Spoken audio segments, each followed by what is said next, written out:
I've always felt proud to be an Australian, but to really be in touch with that, this close to that, I would never have dreamed of doing something like this. So it brings it home. It really does bring it home. Hi, my name's Toni. I'm here in Kalgoorlie tracking down my family history.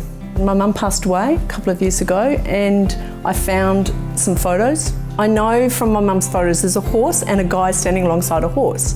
I know his name is Laurie Sinclair and I know the horse's name is Norseman. When I found this photo, I figured there's a story there. So curiosity brings me here to Kalgoorlie to find out what that's all about. Toni's going to come in today. It's our first day in Kalgoorlie. We're going to go through some photographs that she's probably never seen before. Hopefully she'll have a few surprises. We're going to show her some documents and kind of get an idea about what she knows and what other questions she may have about her family. Well, look, there's a lot to share with you. Laurie Sinclair, he was a labourer. He worked in Western Australia on stations and he's famous for owning the horse called Norseman, which the town Norseman was called after. Laurie married Julia Play.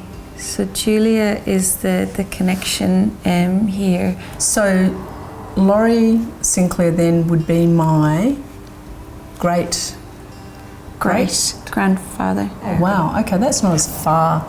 Like when you say great, you think that's like so far removed, who cares? Yeah. But in fact, when you put it like that, it's actually not that far. It's not that far at all. Removed, no. Yeah. I've got some photographs here. So the first photograph I've got to show you is of Julia.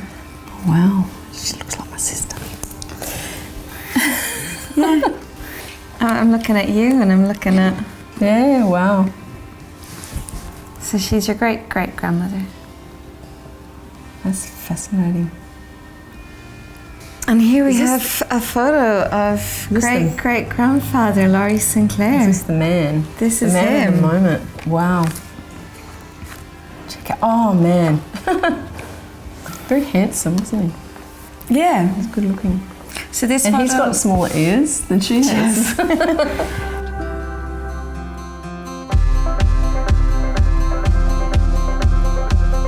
Why am I here exactly? Right. I don't even know what's so special about this place. So this is the area that Laurie would have come to camp.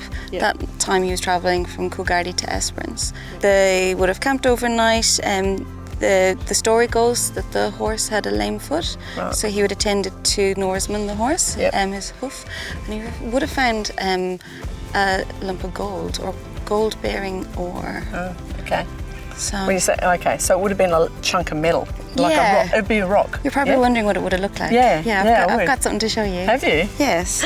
So. Oh, really? Yeah. Do you want to hold it? Oh, yeah, can I? So this is a quartz with gold-bearing ore, so you can see the gold nugget there. You can feel it's quite heavy. Yeah, it is. So that would have been their enticement to say, hey, we've struck gold. It really makes you appreciate it more. You can read things and you can see photos and stuff, but when you actually hold it, be in the spot, that's what's kind of exciting. You start to imagine where he would have actually camped, where did he pitch his tent. Yeah. Laurie Sinclair to me was a name and a photo, and yesterday that was the first time I actually saw his face close up, and I was sort of examining his face and the scar above his eye and the glint in his eye and all that stuff. But now it's sort of like I'm where he was at one point in time. And to actually make that track, it's a whole identity thing, isn't it? It just brings that whole identity thing to reality. Oh, this is who I am. And it answers that question of who am I really? Like was there? There's more to me than I even thought there was.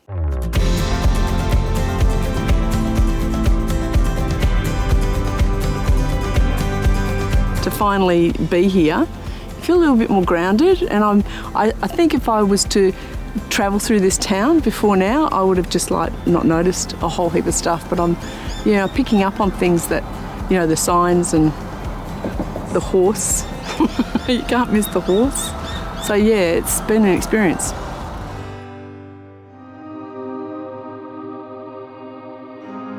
So we're back in Kalgoorlie today.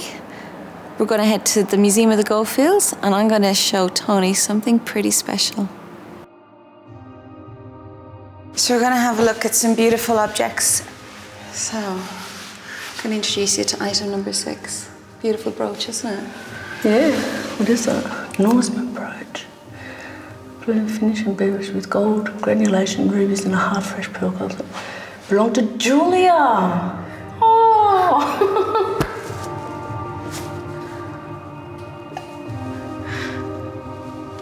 So that's what happened to it. This is the gold that Norseman found. And it demonstrates Laurie's commitment and love to Julia. So you made a brooch out of it? Yeah. I actually thought through all this journey she'd been kind of left out. I really did. I identified with her being the mother of 8 kids back then. He's having all the fun. When in actual fact, he was thinking about her the whole time. And she's been acknowledged, which is phenomenal.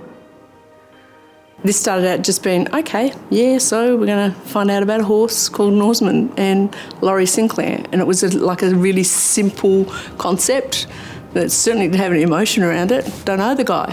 And I've come to know so much and a lot of the history, which, I don't know, it's brought up some emotions that were unexpected. It's very special to be able to guide someone along a journey of discovery when it comes to something so emotional as their family connection. The few surprises that we've come across along this journey, it's great to see Toni connect so much and her reaction to it's special. I love this job, it's a great place. I can say this, it's changed who I am. It's changed what I've been thinking about doing in my own work life as a coach, as a life coach. And there you go, ancestral life coach. Just people, this is a really important piece of finding out more about who you are. And we go through our life. I coach people on this stuff. They say, oh, I don't know who I am, or I'm missing this piece, or something's not right, or there's all these things wrong. But in fact, it's right here. And it's right where you need to be. Yeah, I think we're in the right place.